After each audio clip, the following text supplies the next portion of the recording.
Good morning. आज मी तात्काळ ticket काढून तात्काळ निघालो आहे माझ्या फेवरेट ठिकाणी, म्हणजेच माझ्या गावी. आई आमची लास्ट वीकलाच मुंबईला आली होती, पण यावेळी पप्पांना पण मुंबईला यायचं आहे. सो गावी ऑस्टिन बगिरा सँडीला कंपनी म्हणून मी गावी चाललो आहे.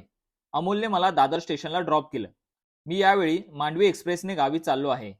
नेहमी कारने जातो, पण यावेळी ट्रेनने कोकण सौंदर्य बघत जाऊया. ट्रेन वेळेत दादरला आली. सकाळी लवकर उठलो होतो म्हणून म्हटलं थोडा वेळ गाई करूया.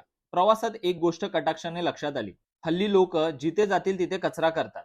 हे देवा महाराजा, या माणसांना जरा बुद्धी दे, जेणेकरून कोकणातला निसर्ग तरी कचरा मुक्त होऊ दे. चिपळूणमध्ये मी माझा डब्बा खाऊन घेतला. ट्रेन मस्त वेळेत चालली होती. तेवढ्यात रत्नागिरीमध्ये ट्रेन अर्धा तास थांबली, बाकी गाड्यांना पासिंग देण्यासाठी. मी निकिताला मिस करत होतो म्हणून मी तिला व्हिडिओ कॉल केला आणि मग वाट बघत बघत फायनली रत्नागिरीमधून ट्रेन निघाली. जवळजवळ 10 तासात मी कणकवलीला पोहोचलो. रिक्षा करून मी निघालो योगेश मेडिकलमध्ये डॉग फूड घ्यायला. ड्रूल कंपनीचं डॉग फूड घेतलं आणि आलो कणकवली एसटी स्टँडला. 5 मिनिटात तळाशी गाडी आली. कसं बसं करत सगळं सामान एसटी मध्ये चढवलं.